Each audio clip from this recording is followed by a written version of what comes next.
welcome. So, I finally got some of the kinks worked out of my new format, if you will. Tell me what you think. Let me know in the comments.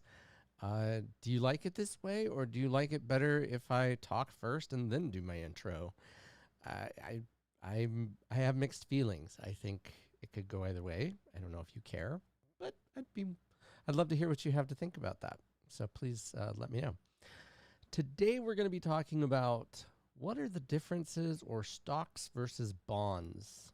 Now, if you're in corporate America or finance, you kind of already know this, so you might want to skip this video. But if you're not, if you're new to corporate finance or you're just kind of like, gee, I've heard about the stock market, but I'm really not sure what it is, then you're going to want to stay tuned for this. You're going to want to tune in and let me know. And if you have any questions, please make sure to leave them in the comments below so that I can answer them, number one, or comments in general. And I'm happy to turn on the live chat, which I got working on it's weird. It doesn't just do automatically. So if you guys want to chat, and I've got this fixed, that should have... I'm waiting. Weird. This one does. Don't know why that one doesn't. It's the exact same stupid chat. Whatever. Anyway. So we're going to talk about the bonds, the stocks, kind of. We're not going to talk strategy. We're going to talk about the differences. There are a ton of books that talk about strategy. And I have a lot of those books, to be fair. And we can talk about that at a later time if you would like to.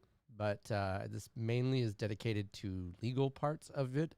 But I wanted you to know this in context of if you own a corporation, how stock works. And eventually, if we're talking about doing an IPO, which is what's called an initial public offering. Okay? So, number one. A stock is an ownership interest in a business. If you are the sole shareholder, then you own 100% of the stocks in that corporation. An LLC does not have that same... It has a membership interest, so it's different, I guess is the best way of saying it. So a stock, if the company you own stock in, every day, anyway, if the company you purchase stock in increases in value, then your stock typically increases as well.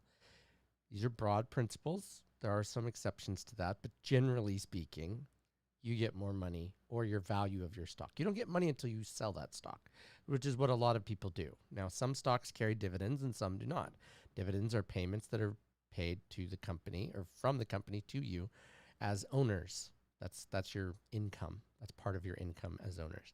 So this is part of the strategy that a lot of, depending on what you're looking for portfolio-wise, you may have some stocks that pay you dividends, so you're going to get that monthly or quarterly or annual return, depending on the stock. Everything's different.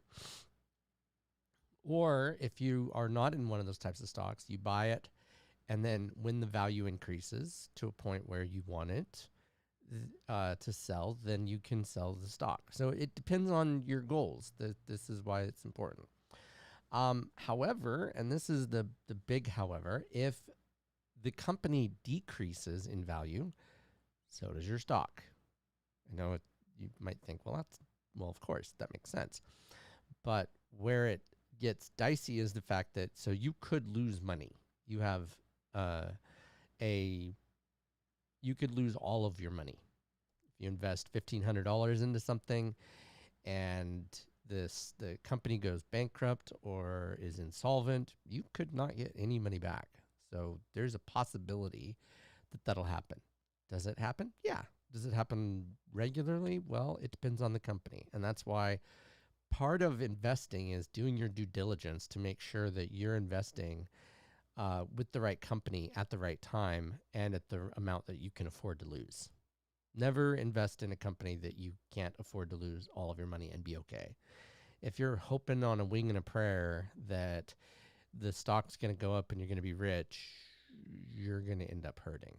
Like, I mean, in the respect that, is that a possibility? Sure, anything's possible. Is it likely? The answer is no, and we'll answer that why in just a minute. So those stocks typically tend to be very volatile, which means you have a lot more opportunity for loss and gain. That's why they're riskier than you would otherwise. Okay, so let's see. Each share of stock you purchase in your individual or company name, it's not like an ETF or a mutual fund. You don't actually own the stock in your name. Or the brokerage might own the stock if you have a brokerage account, which is, there's a lot of weird rules, not weird, but there's a lot of rules that go with that. So a lot of times you don't actually own, I mean, you own the stock, but your name isn't on the stock. We're not going to touch that for today. This is very high level. So each share of stock that you own entitles you to one vote. The more stock you own, the more votes you have. So that's how you can essentially or possibly control the company, because you are the majority shareholder.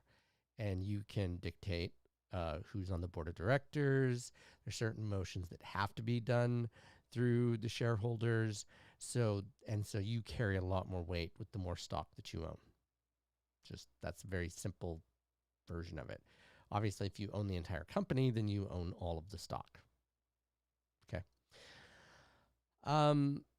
Bonds, on the other hand, are loans that you make to either a company or the government.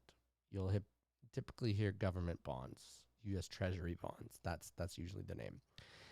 So they are very different than stocks. You do not have an ownership interest if you have a bond, and you are entitled to the interest that's to be paid on the bond as your payment as that loan. And then once the bond comes due or matures, then you will get your money back. All the while you'll have gotten the interest. And there's all sorts of fun calculations you can do to see if a bond is worth it, if it has the value that you're looking for, or if it's a skip. Now, a lot of people look at bonds and go, well, I don't know if I want to do that. And we'll talk about why that bonds are a good idea as a tool, but not for high rates of return. Because you do not hold ownership interest in a business, you don't have a say in what goes on. You can't tell them how to run their business. You just can't. So that means that there's safeguards in place for you as a bondholder. So you don't have the say in what happens with the company, but if the company goes bankrupt or is insolvent, the bondholders are going to get their money first if there is money. Okay. And it'll be pennies on the dollar. Just the reality, that's the truth. Not to, ruin your day, but the truth is that it won't be your full amount, but you'll get something. Versus equity holders, if they lose everything, they lose everything. They're last in line. We've talked about common stock versus preferred stock in previous episodes, and I would urge you to look at that one if you want to know more about within different classes of stock. Now, so that brings me to the point of, so a bond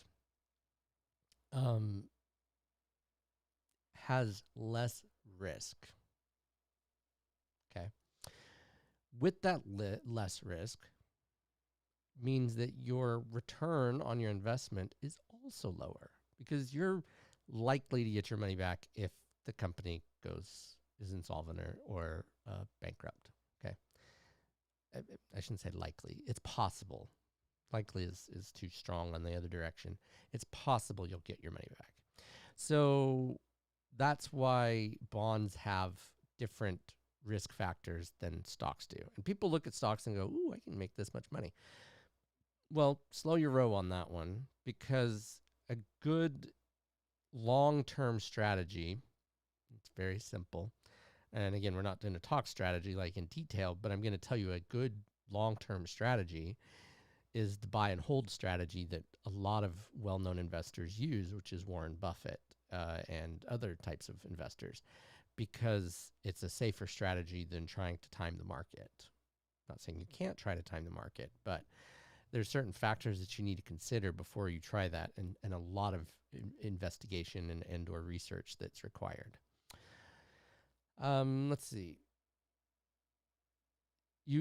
If a company's insolvent, even with the bond, you're likely to get some of your money, keyword some, but not all of your money. Very unlikely you'll get all of your money, like statistically. And just if they're insolvent, they're insolvent. They don't have the money to pay their creditors. Therefore, you're a creditor at that point, right? So if they don't have that money, then they can't pay you. That's just how unfortunate, that's the truth. But you're going to get, if there's money to be had, you're going to get it before the equity holders, the owners will get it. Okay. One of the things that most people think, you can what's called diversify your portfolio in lots of different ways. There's no one set right way for you to diversify. There is, however, you want to spread your risk out over multiple investment tools. Okay. The old don't put all your eggs in one basket is very applicable in investing. Yes, your portfolio might not net the same amount of return as one that is heavily invested in high growth stocks, but it's going to weather the storms a whole lot better than people that try to game the market, invest all in stocks without diversification. So imagine you have one stock that you've gone all in and you have $500,000 in that stock. Great. As long as it's going up or increasing in value, or as long as it's paying dividends. But what happens if that stock decreases and now all of a sudden that $500,000 investment drops to 300,000 and 200,000, and you end up screwed, which is what happened in 2007 through 9, basically, for a lot of investors. Not all, but a lot. The people that were okay with that happened were ones that had diverse portfolios of stocks. And that can consist of stocks, bonds, mutual funds, other investment tools. Think passive income from properties, rental properties, other types of investments. And you can calculate this to see what is your options. So it's very, a lot of people think the international market for stocks is risky, but the reality is that there are typically economies that are inversely related to the U.S. If the U.S. is doing great, they're doing bad. If the U.S. is doing bad, then they're doing great. And so by investing in those stocks, you're going to create a more consistent rate of return than someone who is solely in the U.S. market. Like that's it. That's all they do. Because then you're dealing with one cyclical pattern as opposed to two. Is it add complexity to it? Sure. I'm not suggesting it's easy. But the idea being, if that's going to be your investment tool or your opportunity to make money, then you want to get the maximum amount of return for the lowest amount of risk. And bonds and stocks and bonds, lions and tigers and bears, oh my, they're typically inversely related to each other in price. So as the bond market is doing well, typically the stock market is not.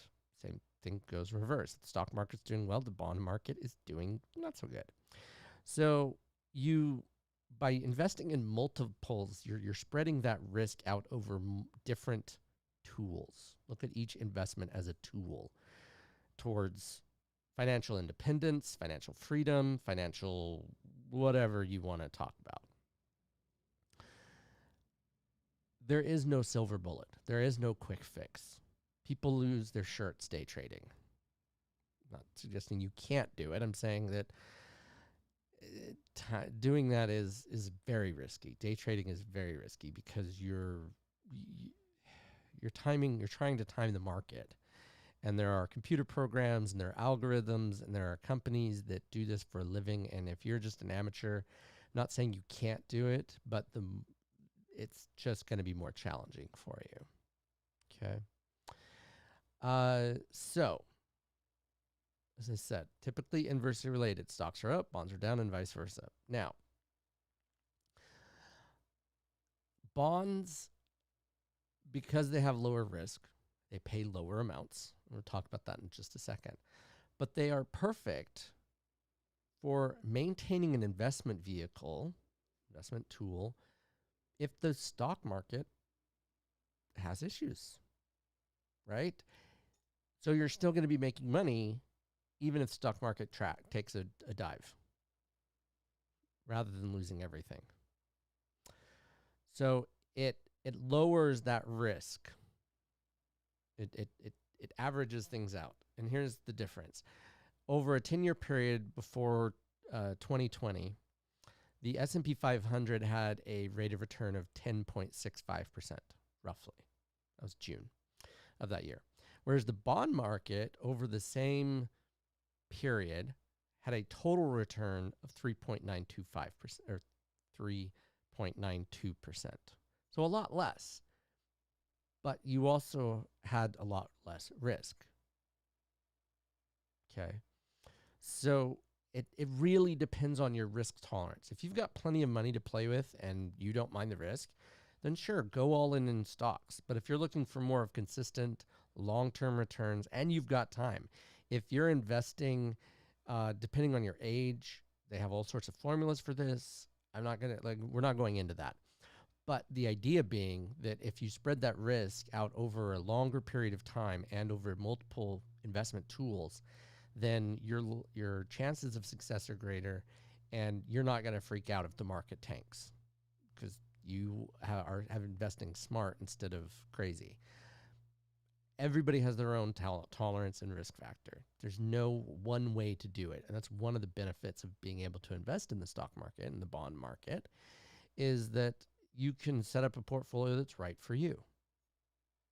And I highly recommend an advisor to help you with that. If you don't want to do the research, remember these are their full-time jobs. They're typically better at money. If nothing else, they're better with numbers than the general population. So, but the old adage comes back to mind: trust but verify. Don't think that just because unfortunately, Bernie Madoff comes into mind with his Ponzi scheme, right? Trust but verify. These people were getting absurdly good returns, and they didn't bother to question that Bernie Madoff was giving them too good, right? If it sounds too good to be true, I know it's crazy that I say this, and I say it all the time. Thank you, Bill Engvall. If it sounds too good to be true, that Nigerian prince scam, you just won $1 million. Okay. It is too good to be true. And that's true of the stock market, especially when over time the stock market has performed at approximately 10 to 15%, depending on the market. Now, does it go up above that occasionally? Sure. Does it go below that occasionally? Yes.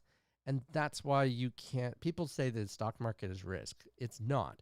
If you put all your stocks if you put all of your eggs in the one basket of one stock, yeah, that's a lot of risk.